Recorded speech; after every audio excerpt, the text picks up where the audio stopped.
پڑھ سکتے ہیں اور پڑھنا چاہیے جماعت سے، اور ہم لوگ پڑھ بھی رہے ہیں۔ کیوں پڑھ رہے ہیں؟ کیونکہ اب وحی کا سلسلہ ختم ہو چکا ہے، اللہ کے نبی اس دنیا سے جا چکے ہیں، اب فرض ہونے کی کوئی گنجائش نہیں ہے، اس لیے ہم اور آپ با جماعت نماز ادا کر سکتے ہیں، پڑھ سکتے ہیں، لیکن اس پر بھی ہمیں خیال دوسروں کا رکھنا ہے۔ بخاری شریف کی روایت ہے، ابو مسعود رضی اللہ عنہ سے مروی ہے، ایک آدمی اللہ کے نبی صلی اللہ علیہ وسلم سے شکایت کرتے ہیں، اللہ کے نبی صلی اللہ علیہ وسلم، ایک آدمی ہے جو نماز کو بہت زیادہ لمبی کرتا ہے، جس کی وجہ سے میں نماز سے پیچھے رہ جاتا ہوں کہ اگر میں پہلے جاؤں گا فرسٹ میں کھڑا ہونا پڑے گا، اور جب تک سلام نہ پھیرے تب تک ہمیں کھڑا ہونا ہوگا، اس لیے میں کیا کرتا ہوں، میں پیچھے جاتا ہوں تاکہ ہمیں کم کھڑا رہنا پڑے۔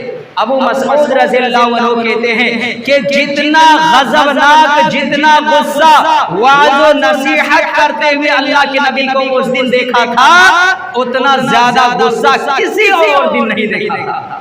اللہ کے نبی نے کہا، سنو، ان منکم منفرین، ان منکم متنفرین، کچھ لوگ ایسے ہوتے ہیں جو تمہیں عبادت سے روک دینا چاہتے ہیں، کچھ لوگ ایسے ہوتے ہیں جو عبادت سے پھیر دینا چاہتے ہیں، یعنی اگر ان کی وجہ سے تم کیا کرو، وہ لمبی لمبی نماز پڑھانے لگے تو بہت سارے لوگ ہوں گے جو نماز پڑھیں گے نہیں، بھاگ جائیں گے۔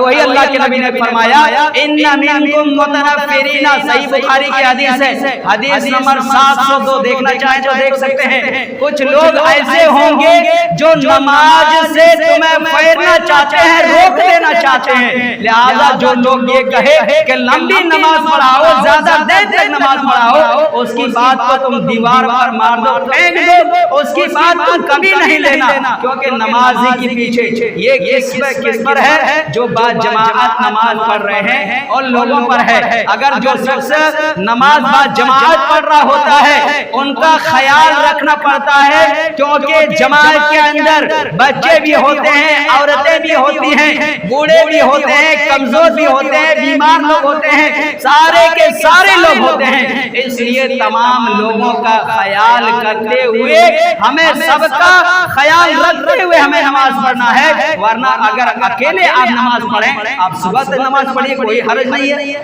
اگر اکیلے نماز پڑھ رہے ہیں جتنا چاہیں، جتنی دو دو کر کے جتنا رکعت آپ پڑھنا چاہیں پڑھ لیں، اور پھر جتنی لمبی قرات کرنا چاہیں پڑھ لیں، لیکن اگر با جماعت نماز ہو رہی ہو، اگر جماعت کے ساتھ نماز پڑھ رہی ہو، تو اللہ کے نبی نے فرمایا کہ سب کا خیال رکھا کرو، سب کا خیال رکھا کرو، تب جا کر کے تم نماز پڑھو، ورنہ تمہاری وجہ سے بہت سارے لوگ ایسے ہوں گے جو نماز کو چھوڑ دیں گے۔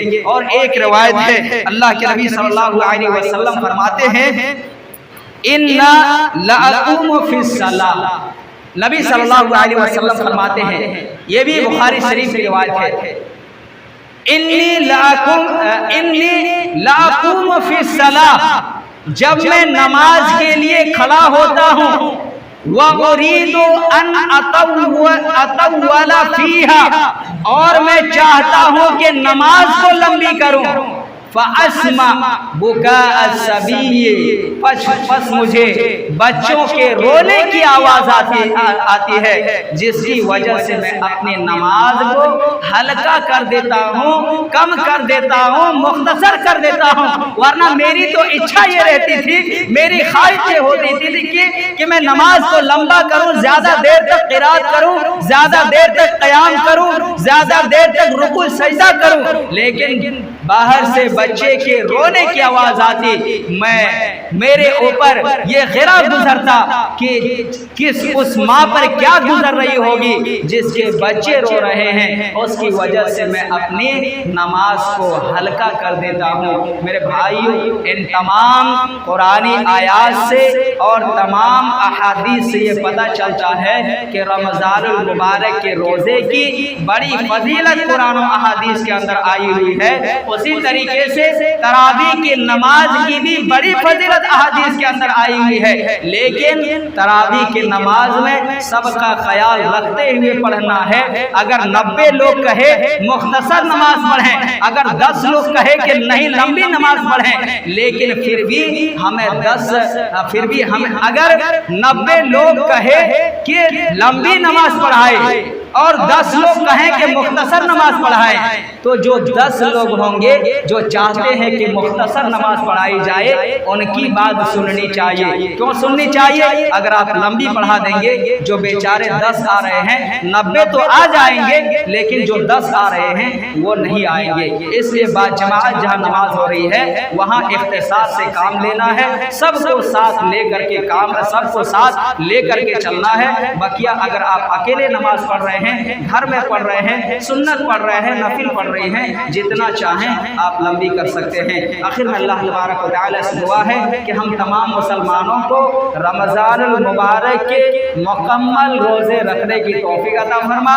ہم تمام مسلمانوں کو تراویح کی نماز باجماعت پابندی سے پڑھنے کی توفیق عطا فرما۔ ہم تمام مسلمانوں کو 5 وقتہ پکے سچے نماز کا پابند بنا۔ اس دنیا میں جو مسلمان پریشان حال ہیں ان کی پریشانی کو دور عطا فرما، جو بیمار ہیں انہیں شفاء کامل عاجل عطا فرما، جو قرض دار ہوں ان کی قرض کی ادائیگی عطا فرما، اور جب ہمارا خاتمہ ہو تو ایمان کی حالت میں ہو۔ آمین۔ وما علینا الا البلاغ۔ والسلام علیکم ورحمۃ اللہ وبرکاتہ۔